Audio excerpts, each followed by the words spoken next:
Ang kapalit ng pera-pera nyo ay ang buong bayan natin.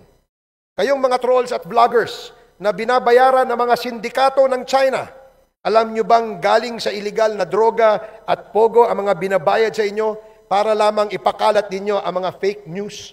Mas naniniwala pa kayo sa propaganda ng China kaysa sa nakikita ng inyong mga mata na kasamaang kanilang ginagawa sa ating mga kababayan. Kung ayaw ninyong tawagin kayong traidor o bagong makapili, patunayan ninyo na kayo ay hindi bayaran ng mga sindikato ng China. Mr. Speaker, I do not believe that China will wage war against us because we sided with our Western allies. This is the propaganda of the bagong makapili. As a matter of fact, we achieved quite the opposite. We are now actually benefiting from the alliance as we have received modern defense equipment, training, and protection. Just recently, we almost surrendered our sovereignty to China and almost pleaded with them to annex us as a province. It is good that this did not happen, Mr. Speaker, perhaps due to lack of material time. Otherwise, we could be engaged in a bloody civil war by now. Colleagues, I rise today on a question of personal and collective privilege. I will deliver most of my speech in Tagalog so that more people will understand what I am going to talk about, Mr. Speaker. Mr. Speaker, as we all remember, it started in the early 2000s when China sought permission from the Philippine government for joint exploration for mineral resources in our territorial seas. Nagulat na lamang tayo isang umaga paggising natin noong 2012 dahil inukupa na ng China ang Scarborough Shoal na nasa loob ng ating territorial seas. Ang sabi nila, kanila daw, yun at ang basihan ay ang historic rights. Historic rights daw na ang ibig sabihin ay mula pa noong unang panahon, nangingisda, dumadaan at naglalayag sila sa ating karagatan kung kaya't kanila daw ang Scarborough Shoal. Maraming lahi ang nangingisda, dumadaan at naglalayag sa karagatang ito mula pa noong unang panahon, hindi lamang mga Chino, Mr. Speaker. Hindi po maaaring maging basihan ng China o ng China ang tinatawag na historic rights. Lahat po ito ay napalitan na ng mga batas at tratado o treaties sa makabagong panahon. Lahat itong mga batas at treaties ay kinakailangan upang maglagay ng kaayusan sa buong mundo at mahinto ang mga kaguluhan. Isa sa mga treaties na ito ay ang United Nations Convention on the Law of the Seas o ang tinatawag nating UNCLOS. Ito po ay sinalihan at nilagdaan ng maraming bansa, kabilang tayo at ang China. Dito itinakda na ang bawat bansa, kamukha natin, ay may tinatawag na 12 nautical mile territorial sea. At bukod dito, binigyan din ang mga bansa na katulad natin na napapaligiran ng dagat ng 200 milyang karagatan na tinatawag natin na exclusive economic zone. Ang ibig sabihin po nito, Mr. Speaker, ay sa atin lamang eksklusibo ang lahat ng lamang dagat at likas yaman kasama na ang mga langis at iba pang makukuha sa loob at ilalim ng teritoryong ito. Inuulit ko, ang Pilipinas at China ay parehong sumang-ayon at lumagda sa kasunduang ito. Bukod sa UNCLOS, Mr. Speaker, ang Pilipinas ay nagwagi sa International Arbitral Tribunal sa The Hague, Netherlands, kung saan pinagtibay ang sinasabi ng UNCLOS. Hindi lamang yan. Sinabi pa ng Arbitral Tribunal na kathang-isip lamang ang 9-dash line ng China. Kaya ngayon, 2 katibayan na ang ating pinanghahawakan sa mata ng buong mundo at sa mata ng batas. Dahil dito, Mr. Speaker, nararapat na ipaglaban natin ang ating mga karapatan na pinagtibay ng mga kasulatang ito. Ngayon, ang tanong, sa tuloy-tuloy na panggugulo, panghihimasok, pangbubuli at pananakit sa atin ng China sa loob ng mga teritoryong nabanggit, ano ang dapat nating gawin? Ang pinaka-minimum na magagawa natin ay ipahayag ng malaya at walang takot ang ating mga karapatan ayon sa mga batas.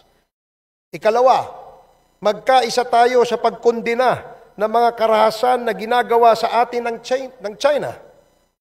Hindi tayo dapat magsawa sa pagkondena at pagpapahayag sa buong mundo ng kanilang mga hindi tamang gawain at panghihimasok sa ating teritoryo.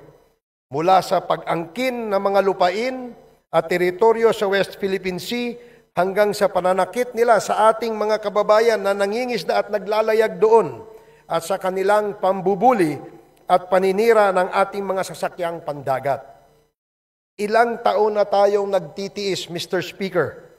Hindi na nga natin mabilang ang kanilang paninira at pananakit na ginagawa. Noong isang linggo lamang, ilang mga barko ng ating gobyerno na pag-aari ng Bureau of Fisheries ang kanilang sinira sa pamamagitan ng water cannon at laser. Walang katumbas sa salita ang mga hindi makataong ginagawa nila sa atin. Walang katapusan ang pagtataboy sa ating mga mangingisda sa sarili nating teritoryo. Ang pagsira ng kanilang mga maliliit na bangka na hindi naman threat o banta sa kanila, ang palaging pagbangga, pagsira at pag-water cannon sa ating mga sasakyang pandagat na naglalayag at nagbabantay lamang sa ating teritoryo. Ilang uniforme na ng mga sundalong Tsino ang natatagpuan at nakukuha ng ating mga otoridad mula sa mga inuupahang apartments at gusali ng mga Tsinong sinasabing empleyado ng Pogo at kamakailan lamang sa mga barko naman na kunwari ay nagde-dredging sa ating mga karagatan. Lahat ng ito, Mr. Speaker, ay nangyayari kasabwat ang marami nating mga kababayan. Ang pinakamasakit sa lahat, Mr. Speaker, mismong mga kababayan natin ang nagtatanggol pa sa kanila. Meron sa ating paligid ang mga tinatawag na mga bagong makapili. Sa pansariling kadahilanan, mariin nilang sinasabi na walang masama sa ginagawa ng China sa pag-angkin ng mga teritoryo natin at dapat daw ay makipagdialogo tayo upang malutas ng mahinahon ang usaping ito. Hindi ba nila nakita ang ilang beses na pakikipag-usap natin sa mga leader ng China? Ano ba ang naging tugon nila? Iisa lamang, amin ang buong karagatan, pati ang buong Pilipinas, amin yan, base sa historic rights, ang tugon ng China. At ang gusto ng China ay ibasura nating an arbitral award bago nila tayo kausapin at harapin. Kung kaya naman po, Mr. Speaker, ako ay nananawagan, lalo na sa inyong mga bayarang trolls at vloggers who until this time prefer to take the side of China. Let us all unite, set all our sights towards the enemy, and have a common narrative for our freedom, sovereignty, and love of country. Hindi po tayo kinakailangan makipagdigmaan sa China upang mapanindigan natin ang ating mga karapatan. We only need to speak with one strong voice, take a common stand, a strong conviction, believe in ourselves, not for our individual selfish interests, but for the country, for our people, and for peace and prosperity of the future generations. Huwag na kayong biglaang magpanggap na experts in international law, o kaya biglang naging magagaling na mga political analyst, o kaya biglang nabuhay ang matagal nang nananahimik na karir sa media at biglang naging expert analyst. Lahat ay naging desusi, Mr. Speaker. Makonsensya naman sila. Ang kapalit ng pera-pera nyo ay ang buong bayan natin. Kayong mga trolls at vloggers na binabayaran ng mga sindikato ng China, alam nyo bang galing sa iligal na droga at pogo ang mga binabayad sa inyo para lamang ipakalat ninyo ang mga fake news? Droga at pogo na sumisira sa ating mga kabataan, kababayan at sa buong bayan. Wala ba kayong konsensya na kasama kayo sa mga sumisira sa ating lahat? Mas naniniwala pa kayo sa propaganda ng China kaysa sa nakikita ng inyong mga mata na kasamaang kanilang ginagawa sa ating mga kababayan. Yung mga illegal na droga na pinapakalat dito sa atin, sa China nanggagaling. Yung mga pogo, puro pag-aari din nila at kunwari ay totoo. Yung pala ay sentro ng krimen at hugasan ng pera mula sa illegal na aktibidades, lalong-lalo na ang illegal na droga. Sa ginagawang ninyong pagtataksil sa bayan, I am certain, Mr. Speaker, that our heroes are turning in their graves. Kung ayaw ninyong tawagin kayong traidor o bagong makapili, patunayan ninyo na kayo ay hindi bayaran ng mga sindikato ng China. Imbes na fake news at propaganda ng China ang pinapakalat ninyo, sila ang kalabanin ninyo. Araw-araw mababasa ninyo ang mga ginagawang pang-aapi sa atin.